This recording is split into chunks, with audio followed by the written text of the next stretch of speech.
So look at your daily market report on this Friday, the 29th day of August. At the auction barns around the state yesterday, Mid-Missouri Stockyards in Phillipsburg, 1,413 head. A special note, Mid-Missouri Stockyards will hold a special replacement cow sale in a couple weeks. That'll be on Saturday, September the 13th at 6 p.m. in the evening.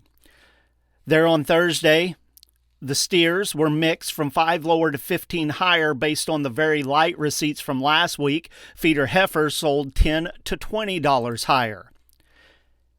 At Mocan Livestock Market in Butler, they had 850 head this week. Last reported sale was 3 weeks ago there, but the steers and heifers sold $10 to $20 higher. The steers, medium and large ones, some 4 to 5 weights, $4.94 to $5.14, 5 to 6 weights at $4.37 to $5.04, 6 to 7 weights at $3.93 to $4.38, 7 to 8 weights at $3.78 to $4.06.50. A load of 928-pound steers brought $3.43 and a quarter. A load of 976-pound steers, $3.32. The heifers, pre-light test of heifers this week at Mocan. A few 5 to 6 weights at $3.85 to $4.09, some 6 to 650 pounders at $3.65 to $3.85, a few 7 to 8 weights at $3.38 to $3.64. Box beef cutout values are mixed at midday. Choice down $1.22 at $413.19. Select up $3.55 at $389.39. Volume 84 loads of cuts, trimmings, and grinds. The Choice Select spread at $23.80. Negotiated feedlot trade, 44,956 head of confirmed negotiated sales reported so far this week. Texas has reported 3,581 head, mostly all at $242. That would be $2 higher than last week. Kansas has reported 7,292 head, mostly all at $242.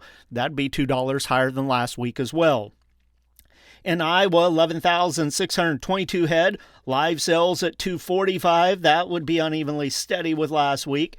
The dress sales, $385 to $392, mostly at $385. That'd be mostly steady with last week. Same thing in Nebraska, 11,897 head. Live sales mostly at $245, mostly steady with last week. Dress sales, $385 to $392, mostly at $385, and again, mostly steady with last week. After the big sell-off on the livestock futures yesterday, they're bouncing back a little bit today. August live cattle at $4.90 at $241.90. Of course, that contract will go off this afternoon, so it's fairly close to being in line with the live sales, at least in the South anyhow. October up $1.47 at $238.40, and December up $1.12 at $239.72. Taking a look at the feeder cattle, of course, the August went off the board there yesterday, so we're on the September nearby now. 67 cents higher at midday, $362.47. October at $362.10, up 57. November feeders at $361.30, up 127. Lean hogs for October up 40, $94.67. December up 40 at $87.37. And February 89.62, up 32. Taking a look at the grains at midday, corn contracts 8 to 9.5 higher. September 3.95 and a quarter. December 4.18 and a quarter. March at 4.36 and a quarter. Soybeans are 1 to 2 higher at midday. September 10.30 and a quarter. November 10.50. January at 10.68. Wheat contracts, they're 4.5 to 5 3/4 cent higher at midday. September at 5.16, December 5.33.5, and March at 5.50 3/4. Soybean meal for September down 40 cents a ton, $285.90. The rest of contracts from 60 cents to $2 higher out in next summer contracts. Soybean oil, the September down 38 cents at $51.37. With the Missouri Department of Agriculture, that's your daily market report for Friday. This is Tony Hancock.